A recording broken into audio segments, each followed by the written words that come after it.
ગૃહમંત્રી અમિત શાહ આજે અમદાવાદના પ્રવાસે છે ત્યારે સ્પોર્ટ્સ કોમ્પ્લેક્સ પોતાની રીતે ભારતમાં સૌથી મોટું અને દુનિયામાં સૌથી અદ્યતન સ્પોર્ટ્સ કોમ્પ્લેક્સ આજે આપણે ઉદ્ઘાટન કરી રહ્યા છે.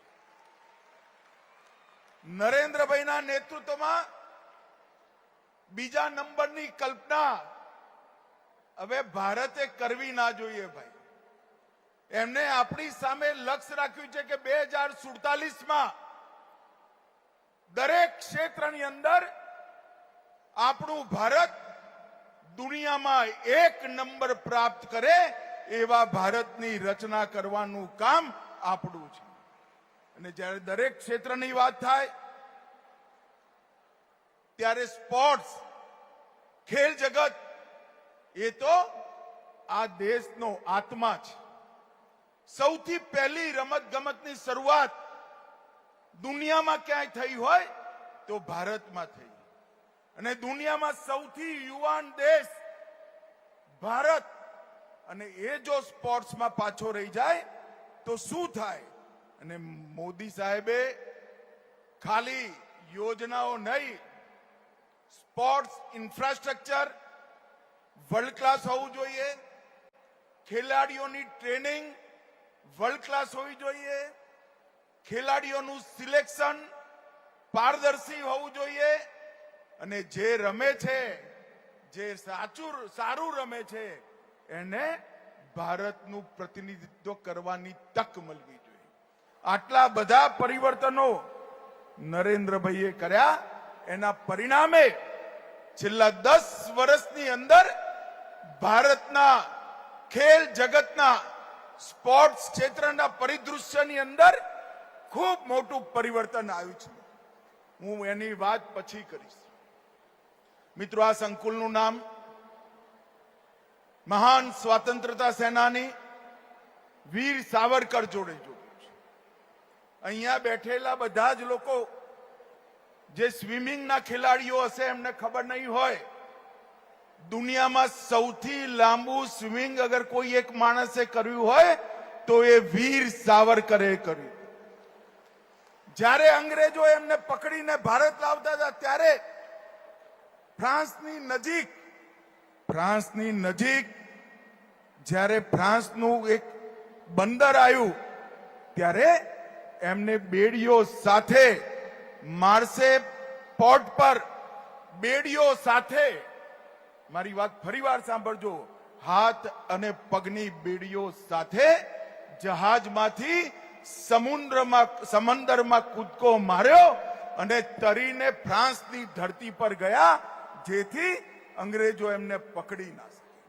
પરંતુ દુર્ભાગ્યે અંગ્રેજોએ પકડ્યા, ભારત લાયા, અને આખા ભારતના આઝાદીના આંદોલનમાં એકમાત્ર એવા સ્વાતંત્ર્ય સેનાની હતા જેમને એક જીવનમાં 2 જન્મ ટીપની સજા થઈ. એક જીવનમાં 2 જન્મ ટીપની સજા, 120 વર્ષની સજા. અને વીર સાવરકરે જ્યારે એ કાલા પાણીની સજા માટે આંદોબાન નિકોબાર પહોંચ્યા અને અંગ્રેજ જેલરે કહ્યું, મિસ્ટર સાવરકર, અહીંથી બહાર નહીં જાઓ તમે, હવે 120 વર્ષની સજા થઈ છે. ત્યારે વીર માનવીએ કહેલું, 120 વર્ષ શું, કેટલાક વર્ષ સુધી તારી સરકાર નથી ચાલવાની, ભારત સ્વતંત્ર થશે અને અમે અંગ્રેજોને હાંકી કાઢીશું. એક ખુમારીજી એમને સ્વતંત્રતા આંદોલન કર્યું. અને મિત્રો, 1857નું સ્વાતંત્રતા સંગ્રામ અંગ્રેજોએ શિક્ષણ વ્યવસ્થામાં 1857ના બરવાના નામે જોડેલો, એને વીર સાવરકરે પહેલી વાર 1857નો સ્વાતંત્ર્ય સંગ્રામ કરી ભારતીય દ્રષ્ટિકોણ અને ભારતનો વિચાર દુનિયાના મંચ પર મૂક્યો. અને મિત્રો, એના કારણે એમને ખૂબ સહન કરવું પડ્યું હતું.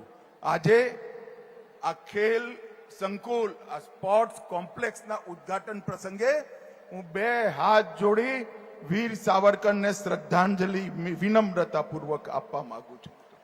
અહીંયા જે ખેલાડીઓ ટ્રેનિંગ લેવા આવશે, જે ખેલાડીઓ રમવા આવશે એ બધાની પ્રેરણા પોતાનો મેડલ મેળવવાની નહીં હોય, એ બધાની પ્રેરણા દુનિયાભરમાં જીતી માં ભારતી માટે મેડલ જીતવાની પ્રેરણા બનશે, એનો મને પૂરેપૂરો વિશ્વાસ છે. અહીંયા આગળ ગુજરાતનું સૌથી મોટું અને દુનિયાનું સૌથી આધુનિક સ્પોર્ટ્સ કોમ્પ્લેક્સ બન્યું છે. મને ખબર છે કે હું દુનિયાનું સૌથી આધુનિક કહું એટલે કાલ મીડિયાવાળા મને પૂછવાના છે, પણ આ દુનિયાનું સૌથી આધુનિક શબ્દ મારો નથી. કેટલાક દિવસ પહેલા અહીંયા 2 આંતરરાષ્ટ્રીય સ્પર્ધાઓ થઈ. બંને આંતરરાષ્ટ્રીય સ્પર્ધાઓમાં ઓલ વર્લ્ડના ખેલના એમના ખેલ મહામંડળના અધ્યક્ષોએ કહ્યું કે વીર સાવરકર સ્પોર્ટ્સ કોમ્પ્લેક્સ દુનિયાનું સૌથી આધુનિક સ્પોર્ટ્સ કોમ્પ્લેક્સ છે. અને મિત્રો, આ ઉત્કૃષ્ટતા, આધુનિક હોવું એક વાત છે, આ સ્પોર્ટ્સ કોમ્પ્લેક્સ આધુનિક પણ છે, વિશાળ પણ છે અને એક રીતે પરિપૂર્ણ છે. અહીંયા રમત ગમતની વ્યવસ્થા છે, અહીંયા ટ્રેનિંગની હોસ્ટેલ છે, અહીંયા કોચની રહેવાની વ્યવસ્થા છે, અહીંયા એમના શરીરની બધી જ પ્રકારની મેડિકલની સુવિધાઓની વ્યવસ્થા છે. અહીંયા એમને સ્પેશિયલ ડાયટિશિયન જે સ્પોર્ટ સાથે જોડાયેલા છે એમનું પણ માર્ગદર્શન મળવાનું છે. અને અહીંયા વિશ્વભરની સ્પર્ધાઓને સ્લો મોશનમાં જોવા માટે એક સુંદર થિયેટર પણ છે, જેથી ખેલાડીઓ પોતાની રમતને આગળ વધારી શકે. એક મુજબ 1,19,000 સ્ક્વેર મીટરમાં વિશાળ સ્પોર્ટ સંકુલ, જે અદ્યતન પણ છે, સંપૂર્ણ પણ છે, 7 પ્રવેશદ્વાર, 900 વાહનોનું પાર્કિંગ, 275 કિલોવોટનો સોલર પ્લાન્ટ અને 60 KLD ક્ષમતાના સિવરેજ પ્લાન્ટથી આ સંપૂર્ણ ગ્રીન સ્પોર્ટ્સ કોમ્પ્લેક્સની રચના ભારત સરકાર અને ગુજરાત સરકારે કરી છે. અમદાવાદ અને ગુજરાત અને દેશભરના યુવાનો માટે આજે આ સ્પોર્ટ્સ કોમ્પ્લેક્સ ખુલ્લું મૂકતા મંચ પર બેઠેલા અમને સૌને આનંદ અને ગૌરવ થાય છે. મિત્રો, અમદાવાદ આપણું દેશભરનું સ્પોર્ટ્સની રાજધાની બનવા જઈ રહ્યું છે. વિશ્વનું સૌથી મોટું cricket stadium Narendra Modi cricket stadium મોટેરામાં, એની બાજુમાં જ મહાન સરદાર વલ્લભભાઈ પટેલના નામથી સરદાર પટેલ સ્પોર્ટ્સ કોમ્પ્લેક્સ બની રહ્યું છે અને સેંકડો એકરમાં બની રહ્યું છે. અને આ વીર સાવરકર સ્પોર્ટ્સ કોમ્પ્લેક્સ, આવી કેટલીય સુવિધાઓ આપણા અમદાવાદમાં ઊભી થઈ રહી છે. અહીંયા એક્વેટિક કોમ્પ્લેક્સ છે, જેમાં ઓલિમ્પિક કક્ષાના સ્વિમિંગ પુલ છે, 10 મીટર સુધીની ઊંચાઈના પ્લેટફોર્મ પણ છે અને 2000 લોકો બેસીને જોઈ શકે એવી ગેલેરી પણ છે. સેન્ટર ફોર સ્પોર્ટ એક્સિલન્સ પણ છે. બાસ્કેટબોલ, બેડમિન્ટન, વોલીબોલ, કુસ્તી, કબડ્ડી, વૂસુ, આની અંદર આવાસની પણ વ્યવસ્થા છે. સ્પોર્ટ સાયન્સ લેબ પણ છે, ન્યુટ્રિશન લેબ પણ છે, ડાઇનિંગ હોલ, કિચન, જીમ, સોના, સ્ટીમ, આ બધી જ વિધાઓથી યુક્ત આ સ્પોર્ટ્સ કોમ્પ્લેક્સ બન્યું છે. ઇન્ડોર મલ્ટી સ્પોર્ટ્સ એરેના છે, કોમ્યુનિટી સ્પોર્ટ સેન્ટર, જેમાં 6 badminton court, 6 table tennis court, 6 squash court, 20 indoor shooting range, chess, carrom, કાઇસ, શૂઝગર, બિલિયર્ડ, એર હોકી, આ બધી રમત ગમતને સુંદર રીતે રમાડવાની વ્યવસ્થા આ સ્પોર્ટ્સ કોમ્પ્લેક્સમાં કરેલી છે. મિત્રો, ફિટ ઇન ઇન્ડિયા ઝોન છે, આઉટડોર સ્પોર્ટ ઝોન છે. એક પ્રકારથી બધી જ રમતો ગમતોને વિકાસ કરવા માટેનું, ટ્રેનિંગ માટેની અને મેડલ જીતવા સુધીની બધી જ વ્યવસ્થાઓથી આ વીર સાવરકર સ્પોર્ટ્સ કોમ્પ્લેક્સ યુક્ત છે. મિત્રો, આજે મનસુખભાઈ અહીંયા છે ત્યારે હું કહેવા માંગુ છું, ભારત સરકારના રમતગમત વિભાગે છેલ્લા 10 વર્ષની અંદર ખૂબ મોટા પરિવર્તનો કર્યા છે અને 35% જેની આબાદી પોપ્યુલેશન યુવા હોય એવા દેશ માટે વિચારી વૈજ્ઞાનિક રીતે પરિવર્તનો કર્યા છે. ઘણીવાર આ કોંગ્રેસિયા કે એમાં શું જવાહરલાલ નહેરુએ રમાડતા હતા, હમણાં કાલે આવશે જ જોજો કોકનું ભાષણ.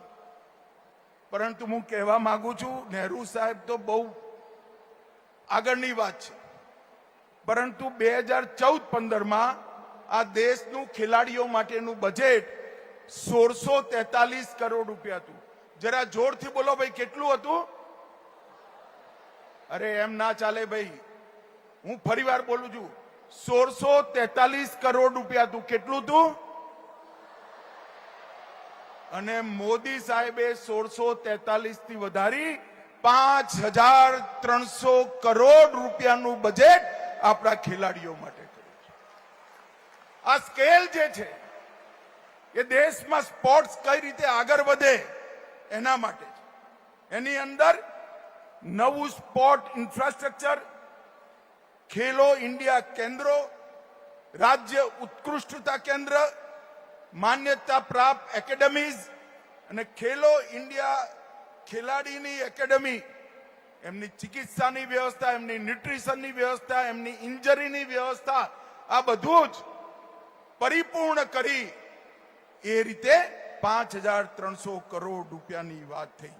ખેલો ઇન્ડિયા યુનિવર્સિટી ગેમ્સ ચાલુ કરી, ખેલો ઇન્ડિયા પેરા ગેમ્સ ચાલુ કરી, ખેલો ઇન્ડિયા વિન્ટર ગેમ ચાલુ કરી અને 2025માં મનસુખભાઈ અહીંયા બેઠા છે, નવી ખેલ નીતિ લાઈ ખેલના જગતમાં ભારતને સર્વોચ્ચ બનાવવાની એક સુગ્રથિત નીતિ લઈને આયા.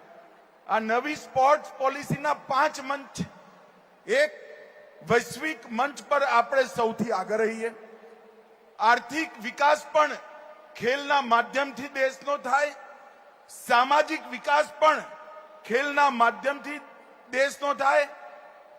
ખેલને, સ્પોર્ટ્સને સ્પોર્ટ્સ તરીકે નહીં, એક જન આંદોલનમાં બદલવામાં આવે અને શિક્ષા સાથે સ્પોર્ટનું એકીકરણ પણ થાય, એ પ્રકારની વ્યવસ્થાઓ કરી છે. અને એનું પરિણામ જુઓ, 2048 થી 2012 સુધી ઓલિમ્પિકમાં ભારતના 20 મેડલ મળ્યા હતા. 2048 થી 2012 સુધી ઓલિમ્પિકમાં 20 મેડલ મળ્યા હતા અને પાછળના 8 વર્ષમાં ઓલિમ્પિકની અંદર 15 મેડલ ભારત જીતી ચૂક્યું છે. આઝાદીથી મોદીજી વડાપ્રધાન બન્યા ત્યાં સુધી 20 અને મોદી વડાપ્રધાન બન્યા પછી 8 વર્ષમાં 15 મેડલ. પેરાલિમ્પિકમાં કુલ 8 મેડલ મળ્યા હતા, હવે 52 મળ્યા છે. ડેફ ઓલિમ્પિકમાં કુલ 2 મળ્યા હતા, હવે 22 મળ્યા છે. આનું એકનોલેજમેન્ટ, જે મુવમેન્ટ ચલાવી ખેલો ઇન્ડિયાથી, ફિટ ઇન્ડિયાથી, એનું એકનોલેજમેન્ટ આજે મેડલના રૂપમાં થઈ રહ્યું. ટોપ સ્કીમ, દરેક ખેલાડી જે ઓલિમ્પિક રમવાનો એને મહિને 25,000, કોર ગ્રુપ માટે 25,000, ટોપમાં જે ઓલિમ્પિક રમવાના એના માટે 50,000, કોર ગ્રુપ માટે 25,000. આ પ્રકારની વ્યવસ્થાઓ નરેન્દ્ર મોદીજીએ કરી અને એના પરિણામ સ્વરૂપે આખા ભારતમાં સ્પોર્ટ્સનું વાતાવરણ બન્યું છે. મિત્રો, આપણા સ્પોર્ટ્સ કોમ્પ્લેક્સમાં અને અમદાવાદની જુદી જુદી સ્પોર્ટ્સ ફેસિલિટીમાં વિશ્વભરની પોલીસ અને ફાયર બ્રિગેડની રમતગમતની સ્પર્ધાઓ ભારતમાં 2029માં થવાની અને થોડાક જ સમયમાં ભારતે બીડ મોકલી દીધી છે કોમનવેલ્થ ગેમ માટેની. થોડાક જ સમયમાં કોમનવેલ્થ પણ આપણા અમદાવાદમાં રમાવાની મંજૂરી આવવાની પૂરી શક્યતાઓ છે. અને 2036માં અમદાવાદ શહેરમાં ઓલિમ્પિક લાવવા માટે પણ ભારત સરકાર બધા પ્રકારની તૈયારીઓ કરી રહી છે. અહીંયા અલગ અલગ પ્રકારની 2036 સુધી 13 આંતરરાષ્ટ્રીય સ્પર્ધાઓ અમદાવાદની અંદર આવવાથી અમદાવાદ ન કેવલ ગુજરાત પૂરા એશિયાનું સ્પોર્ટ્સનું સેન્ટર બને એ પ્રકારની વ્યવસ્થા થઈ રહી છે મિત્રો. આજે મને ખરેખર હૃદયથી આનંદ છે મિત્રો. આ જગ્યા પર અહીંથી 600 મીટર દૂર 1978 થી અત્યાર સુધી હું રહ્યો ત્યાં 21 એકડમાં અત્યાધુનિક વ્યવસ્થાઓ સાથે ભારતનું સૌથી મોટું અને વિશ્વનું સૌથી આધુનિક વીર સાવરકર સ્પોર્ટ્સ કોમ્પ્લેક્સ અહીંયા મૂર્તિમંત થયું છે.